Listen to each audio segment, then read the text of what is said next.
You know how some people just walk into a room and boom, they have everyone's attention without even trying? It's like they have this invisible force field of respect around them. Well, today we're going to break down exactly how they do that. We're talking about the silent signals that can completely change how people see you. I think we've all been there, right? You're in a meeting or maybe at a party, and it's like you're a ghost. People are talking over you, looking right through you. They just don't see you. It's so frustrating. But what if I told you it's not just bad luck? What if it's something you can actually control? All right, so here's our game plan. First, we're going to figure out why this invisibility thing happens in the first place. Then, we'll get into the good stuff, how to command your physical space, take control of your conversations, and handle disrespect like a pro. And stick around, because at the end, we'll get to the real secret behind it all, and I'll give you a super simple challenge. Okay, let's dive into the problem. Feeling invisible? It's probably not in your head. The research shows it often comes down to the unconscious signals our body language is sending out, broadcasting a message we don't even know is on the air. And this, right here, is the key. It's kind of tough to hear, I know, but we are often, without realizing it, giving people a green light to overlook us or treat us poorly. But here's the amazing news. Once you see the signals, you have all the power to change them.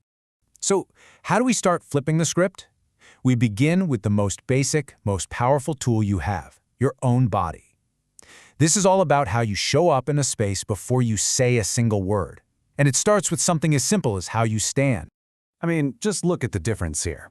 On the left, you've got this posture that's basically trying to disappear. Shoulders caved in, head down. You're physically making yourself smaller. But on the right, that's what a winner looks like. Shoulders back, head up, you're owning your space, calmly and confidently. And the effect is instant. Seriously, it's not like people are consciously thinking, oh, that person has good posture. No, their brains are taking a shortcut. They see you stand tall, and you immediately get filed into the important folder. It's a hack that sets the tone for everything that comes next. Now, let's take that idea from posture to movement. Think about the energy you give off. Are you all rushed and jerky, like a crazy chicken, as some of our sources call it? That just screams nerves. The flip side is slow, deliberate movements. That projects calm, authority. It's the difference between leaping out of your chair when someone says your name versus just calmly finishing your thought and then looking up. One says, I'm available for anything. The other says, my time is valuable. Okay, you've got your posture and your movement down. Now let's zoom in on what happens when you're actually talking to someone. These are the little things, the subtle cues, that can completely change the balance of power in an interaction. Let's talk eye contact. We all know staring is creepy, but looking at the ground makes you seem insecure. So what's the sweet spot? It's this simple little rhythm. Hold eye contact for about 3 seconds, then just gently and naturally glance away for a second, then come right back. It's not a staring contest, it's a comfortable, confident pulse.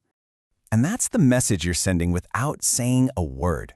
You're telling them, hey, I'm present, I'm engaged, and I'm totally comfortable in my own skin. When you can project that kind of quiet confidence, people just, well, they listen a little closer. All right, ready for a real superpower? It's silence. Most of us are terrified of it, right? That awkward pause. So we rush to fill it. We ramble, we talk too fast, we over-explain, and all that does is signal that we're looking for their approval.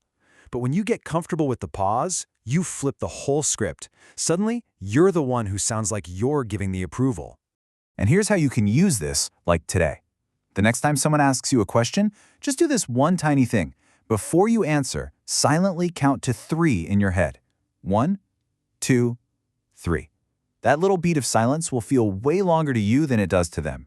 To them, it just makes you sound thoughtful, composed, and completely in control.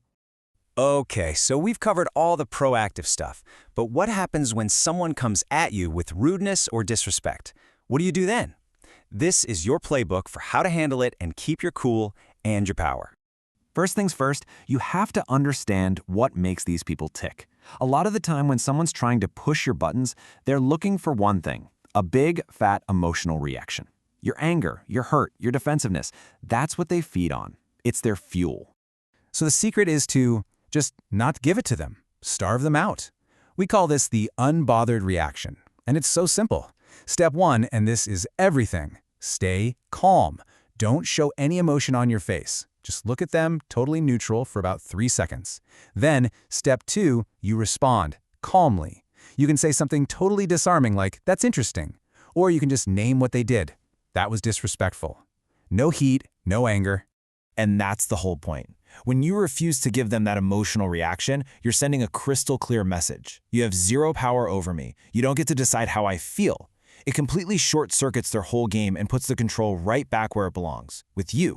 So, we've talked about posture and pace and eye contact and silence and reactions, but all of these things, they're just branches on a tree. They all grow from the same root. So what's the real secret holding this all together?